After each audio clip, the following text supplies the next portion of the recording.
everyone, Jay here. Sean here. And we watched a movie. Of course you did. Yes, we did.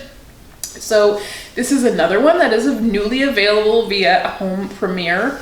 It is called Kajillionaire by writer-director Miranda July. So... everybody wants to be a Kajillionaire. That's what I heard. Yeah. I heard that, I think, in this movie. I think so. But not just. It's a well-known fact. Right. Not quite everyone, though, as we explore in this movie.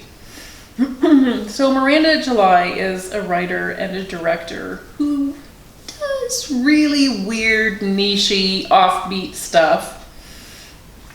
She did Me and You and Everyone We Know, which we really liked, and The Future. And basically, she creates these little universes that are set in the real world, but are a little more than real life, we'll say. It's a little... it's a little off. Yeah, it's a little off.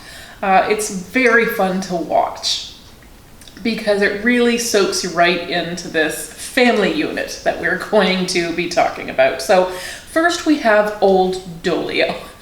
That's her name. Is her real name. I'm sorry to report, most of all sorry for her, Old Dolio, played by Evan Rachel Wood, who's almost unrecognizable because Totally she's so unrecognizable. anti-glam in this. I did not even put together that that was her. Oh, really? Yeah. Well, she's got this terrible long hair that I think that has never been cut and never seen conditioner. And the most monotone voice. Yeah, and quite deep voice. Yeah, that's true. And clothes that are like 5 times too big for her.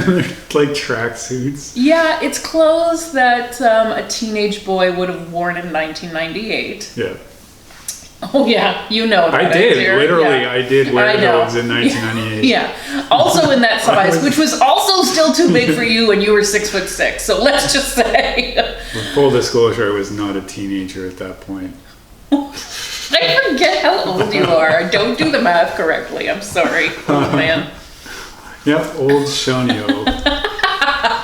So she's actually named after like a homeless man who won the lottery, and they were hoping they would get her in the will by naming her. She's legitimately, legally named Old Dolio and Old Dolio. And poor thing, like I feel for her every time she has to tell someone what her name is. And I did feel like, get a nickname. Like, say your name is Jennifer. Like, really?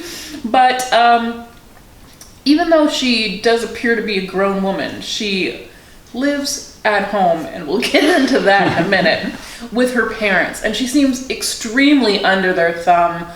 I don't know, has never considered the possibility that she do anything else. She just follows their lead. They split everything 3 ways. It's a very equal family. Yep. They pay everything 3 ways, split everything 3 ways. I don't think she's ever seen a portion of the money exactly, but... No, but she trusts them. Yes, and why wouldn't you? It is your mom and dad. Well, there's a reason you might not trust these two. Well, Mom Theresa, played by Debra Winger, and the father Robert, played by the wonderful Richard Jenkins, they are... I hesitate to say off the gridders, because I think of those people as being out in the country. These people are existing in a city. They are renting a place in like a warehouse. Yeah, it's like it looks like office space, abandoned office space. They've made walls by piling together like filing cabinets, desks turned on their sides, and some cubicle walls. Okay. Some of it is legitimate. Yeah. It is not a house. It is not a home. No. They sleep on the floor. They always have. They have to get home by 5 p.m. every day for bubble duty. Yeah. So they all just run across the back wall with a bucket because bubbles come into their home every day. It's part of the deal when you rent this That's place. why they're getting such cheap rent. Which they still have trouble for. They don't pay it, yeah. Well, that's the thing. Stuff has happened in Robert's life, and now they don't do traditional jobs. And Well, they why don't would even you? do traditional crime or traditional scams, but they do sort of scheme. They live on the merits of their scheming, and their scheming is not that good. No, but it's pretty high level. You think? They're really shooting for the stars, yeah. The stars? Oh, yeah. What on earth do you mean? They just have such complicated plans Okay. and very unique. Okay. I mean, they steal mail. Yeah, that's original. Okay. They enter a lot of contests They under do. fake names. Yeah, Yeah, those are the big ones. they take checkbooks. They do. Well, that is the new scam they start running when, and here's the thing, this three-way partnership has been very businesslike, but not what you and I might call familial. It's not a traditional parent-child relationship. There's not a lot of warmth or love in the relationship. It is just It's business. yeah, it is. It is a serious business, and apparently one they've always involved their daughter in. It does seem that way. And she seems to take a lot of the risk herself. She's on the front line. Yeah. Absolutely. Yeah. So during one of their schemes, they actually meet a young woman named Melanie, played by Gina Rodriguez. And for whatever reason, and I'll tell you the reason, she's beautiful, she's young. The dad is apparently a bit of a pervert. Her parents just like adopt her. They just love her, and they immediately take her into the family. They immediately allow her to get into the scheme fold, the running the crimes fold, and they do start to have a higher ambition to go visit like old people and steal their checkbooks and stuff, and just check their houses for valuables, antiques, whatever. Yeah, I mean, the rent is very far overdue at this point. Sure. They need to actually They're highly make some money. motivated, yeah. So I think it's interesting because as soon as we meet Melanie, Old Dolio, and oh my god, I feel bad every time I call her that. I don't want to call her that, but that's her name, and she's never offered a single other one. You can tell she is jealous of Melanie. Yeah, she's getting all the attention that She is. Old Dolio never got. Never gets, even though she's done all this work, but never had praise or anything for it. And here comes Melanie in her crop tops and high heels. And yeah, just winning everyone's hearts and making it look so easy. And it really, I think, triggers Old Dolio in a way to realize, like, there are some feelings here that were never provided to little baby Old Dolio. Or teen Old Dolio. No, at no moment in her life did she ever feel like, Loved. yeah. And yet Melanie receives it instantly somehow.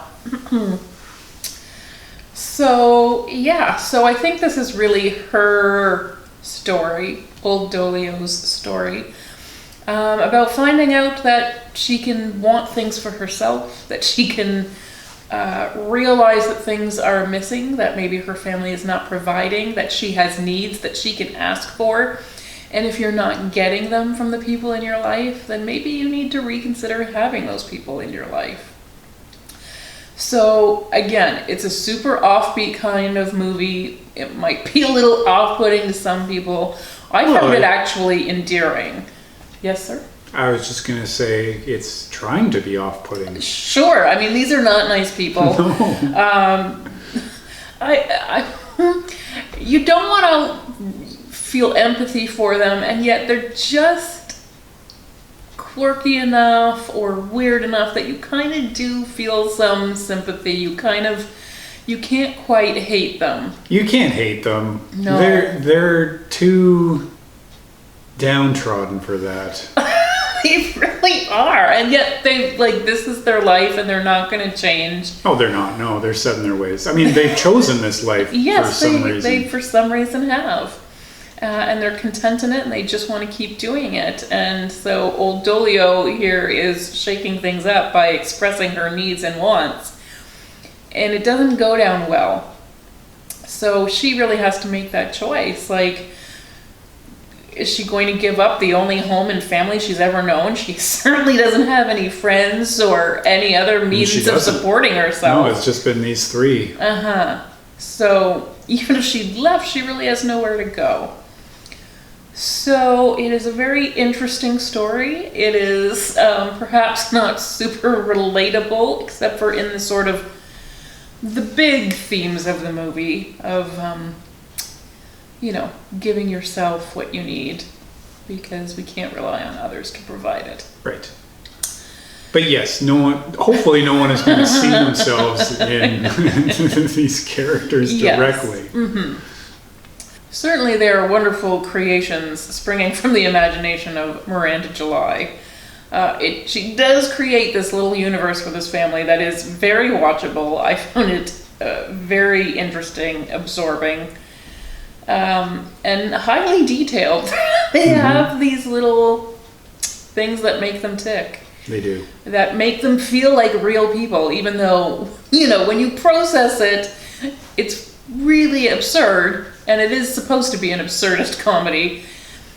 But they feel real people because someone has taken a lot of care creating these characters. So both the actors and Miranda July as a writer and director, a lot of care has been taken here to make them believable and somehow unbelievable. That's right, and somehow not quite reprehensible.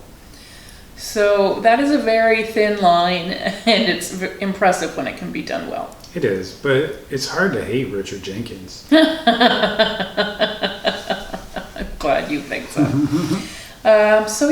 I think this is another one that we are going to recommend. Definitely. So it is available on demand, VOD, home premiere. So wherever you rent movies, including right here on YouTube, you can check it out. Thanks for watching, everyone. Bye. Bye.